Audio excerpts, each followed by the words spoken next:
나폴리를 방문한 마르게리타 여왕을 위해서 구운 파이, 도우 위에 토마토 소스, 바질, 모짜렐라를 넣고 구워내 이탈리아 국기를 닮은 음식으로 애국심을 어필했는데 이게 여왕의 입맛에 딱 맞더라. 많은 분들이 알고 계시는 현대 피자의 기원입니다. 근데 이거 사실일까요? 여기에도 논란이 좀 있는데 이건 뒤에서 다시 설명해 드릴게요. 어쨌든 우리가 아는 피자, 그러니까 미국식 피자는 나폴리 피자에서 파생된 건 맞습니다. 미국식 피자니까 미국인들이 만들었다고 생각하시는 분들 많겠지만 이것도 이탈리아인들이 크게 개입한 모양이죠. 그리고 여기엔 생각보다 슬픈 사연이 있고요. 오늘은 이 피자에 대한 오해와 진실에 대해서 이야기해 볼까 합니다. 저는 김밥이고요. 제가 오늘 떠먹여 드릴 이야기, 진짜 피자의 탄생입니다.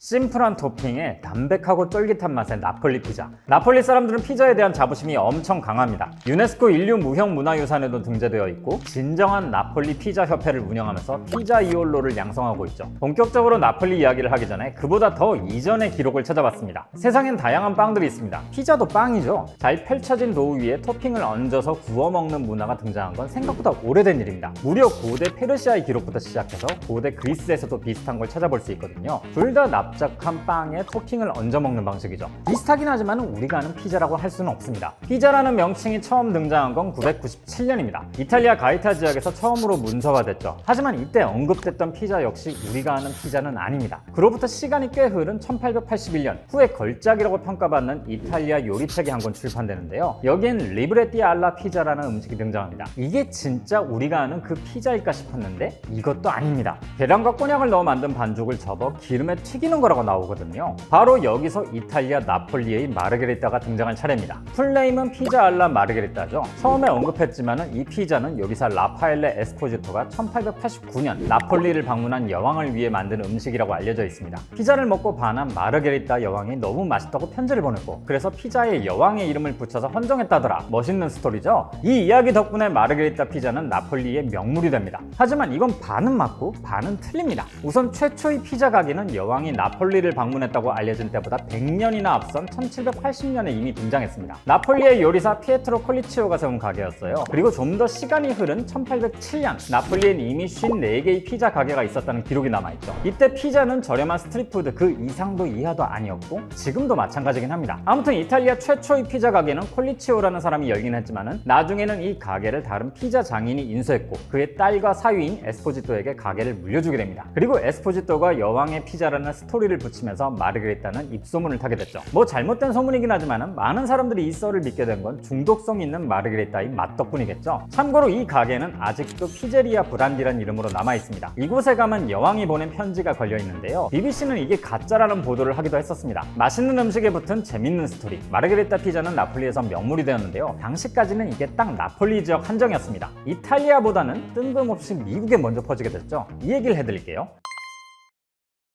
때는 19세기 시칠리아와 이탈리아 남부 지역 사람들은 아메리카 대륙으로 대거 이민을 떠납니다. 나폴리 이민자들은 미국 동부 지역으로 이민을 많이 갔는데요. 피자가 너무 먹고 싶었지만 제대로 된 화덕이 없어서 직접 만들어 먹기 힘들었다고 해요. 미국 최초의 피자 가게로 알려진 곳은 1905년에 문을 연 뉴욕의 롬바르디에 있습니다. 이탈리아 식료품 가게를 운영하던 젠나로 롬바르디가 운영하던 가게죠. 처음엔 식료품만 팔다가 나폴리 사람들이 피자를 그리워하는 걸 보고 화덕을 만들어서 직접 피자를 굽기 시작한 거예요. 이게 크게 인기를 끌게 됐고 이후 이탈리아 사람들이 모여 사는 지역에는 어김없이 피자 가게가 등장하게 됐죠. 나폴리 피자가 미국식 피자로 변하기 시작한 건 이때쯤부터입니다. 일단 화덕부터 달라졌어요. 나폴리에선 쉽게 장작을 구할 수 있었지만 뉴욕 같은 대도시에선 힘들었거든요. 그래서 장작보다 구하기 쉽고 저렴한 석탄으로 대체됩니다. 벽돌로 만든 화덕에 석탄을 넣고 피자를 구웠죠. 나중엔 가스 화덕이 보급되면서 또 바뀌었고요. 그리고 이게 가장 큰 변화인데 재료가 달라집니다. 나폴리는 가난한 지역이었지만 미국은 먹을 게 풍족합니다. 고기 같은 식재료도 저렴하죠. 이때부터 이탈리아 이민자들은 한풀이를 하듯이 피자에 다양한 토핑을 빵빵하게 얹기 시작했어요.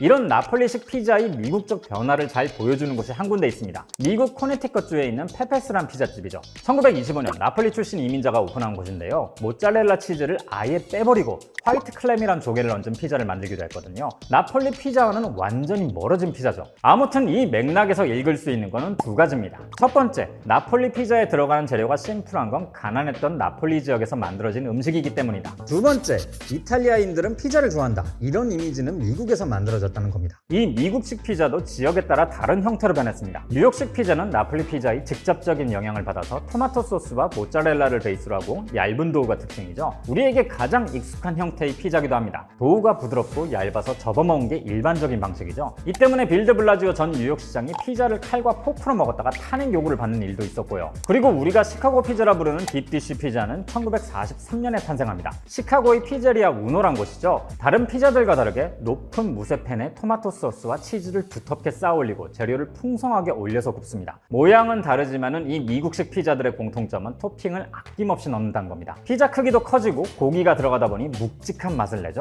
덕분에 미국에서 피자는 더 이상 스트리트푸드가 아닌 식당에서 먹는 든든한 끼니로 발전했어요. 사실 이때까지도 이탈리아인들을 위한 음식이라는 이미지가 강하긴 했는데요. 이 경계가 무너진 건 2차 세계대전 이후입니다. 이전엔 이탈리아계 사람들도 미국에서 무시를 많이 당했는데요. 전쟁 이후엔 다른 백인들과 대우가 비슷해지면서 피자의 위상도 달라졌거든요. 피자 이야기가 나온 김에 피자계의 민트 초코, 하와이안 피자 이야기를 잠깐 하자면요. 이름 때문에 미국인들이 만들었다고 생각하시는 분들 계시겠지만 캐나다에서 만들어진 피자입니다. 심지어 그리스계 캐나다인이 만들었죠. 미국의 하와이에서 영감을 받은 게 아니라 자기가 쓰던 파인애플 통조림 브랜드가 하와이안 파인애플 컴퍼니였다고 합니다. 그 통조림이 델몬트였다면 델몬트 피자, 오뚜기였다면 오뚜기 피자가 됐을지도 모르죠. 햄과 베이컨의 짠맛, 토마토 소스의 신맛과 감칠맛, 그리고 파인애플의 단맛까지 어우러진 하와이안 피자에 대한 반응은 극과 극으로 나뉩니다. 하지만 의외로 매니아층이 있기 때문에 전 세계 피자 전문점에서 파는 걸 흔히 볼 수 있죠. 피자는 한국에 들어와서도 엄청난 인기를 끌었습니다. 처음엔 호텔에서나 먹을 수 있는 음식이었지만 피자헛이 등장한 덕분에 대중적인 메뉴로 자리 잡았죠. 피자헛이 미국 프랜차이즈다 보니 한국도 미국 피자 스타일을 기반으로 발전하게 됩니다. 어느 정도 피자가 대중화된 이후로 한국식 토핑들이 하나둘씩 생겼는데요. 대표적인 게 고구마 무스를 크러스트 주변에 두른 리치굴드 크러스트입니다. 포테이토 피자도 마찬가지죠. 한국에서 가장 많이 먹거든요. 탄수화물을 사랑하는 민족답게 피자 토핑도 탄수화물, 그 중에서도 구황작물이 올라갑니다. 이 피자를 본 일부 외국인들은 말도 안 되는 조합이라고 이야기해요. 피자 토핑은 치즈와 토마토가 어울리는 고기가 올라가야지 무슨 탄수화물을 올리냐는 거죠. 한국으로 치면 밥 위에 빵을 올려 먹은 것처럼 생각한다고 해요. 또 슈림프 피자도 한국에서 인기가 많은데요. 해산물을 올리는 것도 이해 못하는 분위기입니다. 괴식이란 반응도 있고요. 어떤 음식이건 대중화가 이루어지고 나면 그 나라와 지역의 특성에 맞게 로컬라이즈 된다는 것, 이 피자가 잘 보여줍니다. 탄수화물과 해산물을 즐겨 먹는 한국인이 만든 피자만 봐도 알 수 있죠. 피자가 국적을 불문하고 인기가 많아질 때 나폴리 사람들의 반응은 어땠을까요? 저라면 좀 짜증나기도 했을 것 같더라고요. 나폴리 피자가 오리지널임에도 불구하고 미국식 피자의 영향력이 훨씬 커졌으니까요. 그래서인지 1984년 나폴리에서 한 협회가 만들어집니다. 이름하여 진정한 나폴리 피자 협회. 많이 알려진 나폴리 피자 장인 협회의 진짜 이름이죠. 나폴리 피자라는 브랜드 가치와 오리지널리티를 지키기 위해서 만들어진 협회인데요. 규칙이 굉장히 까다롭습니다. 먼저 피자 도우는 꼭 손으로 반죽해야 하고 피자 직경이 35cm가 넘으면 안 됩니다. 도우 두께는 0.3cm 이상, 피자는 꼭 장작화로에 구워야죠. 이 규칙이 적힌 매뉴얼을 찾아봤는데요. 21페이지에 달하더라고요. 이걸 따라야만 나폴리 피자 인증서를 받을 수 있고 메뉴 이름에 나폴리 피자라는 이름을 쓸 수 있습니다. 지금까지 이곳에 인증을 받은 곳은 천여 곳, 한국엔 총 7곳이 있는데요. 볼라레, 베라피자 나폴리, 피제리아 다알리, 파넬로, 지오네 키친, 피아노 레스토랑, 주토피아가 있죠. 나폴리에서 시작된 동그란 빵은 미국을 거쳐 전 세계로 확산됐고 우리나라에서도 굉장히 익숙한 음식이 됐습니다. 뉴욕식, 시카고식, 나폴리식, 그리고 한국식, 많은 분들이 이미 경험했을 거예요. 한 가지 스타일로 고정된 것이 아니라 각 지역의 특색에 맞게 변화했다는 점에서 피자는 세계화가 잘 된 음식이라고도 할 수 있습니다. 한식 중에서도 이 정도의 대중성을 가진 음식이 있을까 생각해보게 되는데요. 많은 기업들이 한식을 세계에 알리려는 노력을 하고 있죠. 만약 정말 한식이 피자만큼 세계화가 된다면 어떤 모습을 하고 있을지 왠지 궁금하기도 하네요. 오늘은 여러분이 좋아하는 피자 스타일은 어떤 것인지 댓글로 남겨주셔도 좋을 것 같습니다. 그럼 저는 다음에 다시 뵙겠습니다.